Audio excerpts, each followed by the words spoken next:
Oui, Monseigneur Alain Harel, et nous pétons une très bonne nouvelle de ou pas, et aussi certains du monde très émus.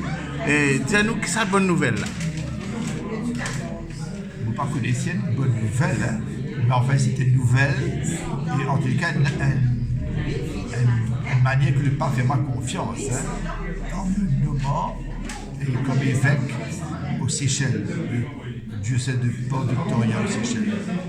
C'est aussi un signe de confiance de l'Église, parce que comme moi là-bas, si vous choisissez, moi aussi posé pour sa nouvelle mission, c'est riche de l'expérience rodriguaise, riche de l'expérience qu'ils vont vivre ici.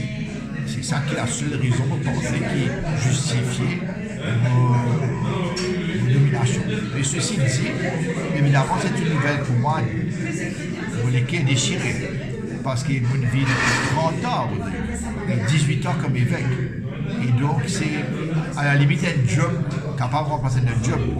Mais c'est pas un job là, c'est des liens tissés d'amitié, d'affection, de combat. Et surtout, nommer évêque à un moment où l'autonomie est une aventure passionnante, où un peuple peut prendre la vie en main et remettre debout. Et en tant qu'évêque, vous pensez que la mission d'un évêque, c'est d'accompagner, que l'Église accompagne ce mouvement. Parce que Jésus est venu pour l'émancipation, hein. Jésus est venu pour la libération. Et donc, c'est un événement passionnant. Mais, et c'est pas non plus enfin, voilà, c'est un acte de confiance, mais c'est aussi un moment difficile pour moi, pour quitter tellement un attachement à ces 30 ans de vie qui me peut quitter. Un petit peu votre parcours, qui première fois où tu viens à Rodrigue? Alors, on arrive à Rodrigue relativement jeune, hein, en 91, on dit à 41 ans. Et pendant 2 ans, moi, je suis curé à Saint-Gabriel, et puis moi, une vicaire épiscopal, et jusqu'à l'an 2000. L'an 2000, moi, une réal Maurice pour 1 an et demi, et que moi, je suis curé à Belley, et puis vicaire général du diocèse de Port-Louis. Et en 2002, on m'a fait nommer comme évêque à Rodrigue. Et donc, depuis 18 ans, voilà, au service de ce peuple, hein, de cette église, engagée dans la société. Et c'est ça que vous pensez, l'originalité de l'église de Rodrigue.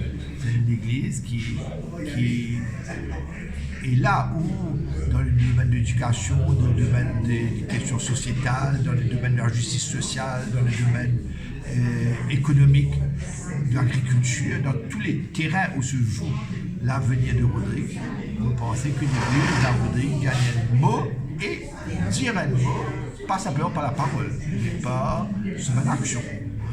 Quel a été le plus grand souvenir que vous avez vécu à Rodrigue? Alors, vous pensez énormément important, mais vous pensez que chaque jour est un jour merveilleux. Pas dire qu'il y a tout rose, il y a un moment difficile, il y a par exemple, un moment très dur, ça a été le décès d'Antoinette Prudence. Et là, ça a été une très grande tristesse, un grand chagrin. Mais en même temps, voilà, parce que nous croyons en Christ ressuscité et nous croyons qu'il va tomber ouvert. Et ça a été un moment clé, parce qu'il y a une réponse à l'héritage, parce qu'il faut dire à Antoinette, et moi personnellement, et moi toujours dire qu'Antoinette a un rôle important dans la vie d'évêque, de prêtre et d'évêque. Et donc, on essaye aussi, après cela mort, et veiller qu'il une grande intuition, une grande orientation Antoinette, ça a été mis en œuvre. Donc, on est capable de dire qu'il y a un tournant, un moment clé, c'est la mort d'Antoinette. Mais qui a été aussi une occasion pour nous de reprendre le flambeau et de poursuivre le travail. Alors, votre successeur, vous ne savez pas qui serait votre successeur? Non, mais vous trouvez le fait que si vous allez là, vous pensez que c'est important que le successeur, hein, qui paf, je ne dis pas pour faire, ça a une personnalité, ça a un charisme, hein, mais il est important que le successeur, quand garde ce qui fait l'originalité de la vie d'Église. Et je pense que ce sera un élément important dans le choix du successeur. Donc vous allez officiellement partir aux Seychelles à prendre vos fonctions à quand? Aux Seychelles, là, bientôt, en mois d'octobre, pour une élection législative et présidentielle, donc ce sera après. Et puis, deuxièmement aussi, il y a le coronavirus, donc toute la question sanitaire. Donc, en fonction de l'ouverture des frontières, etc. Mais je pense que ce sera en fin novembre.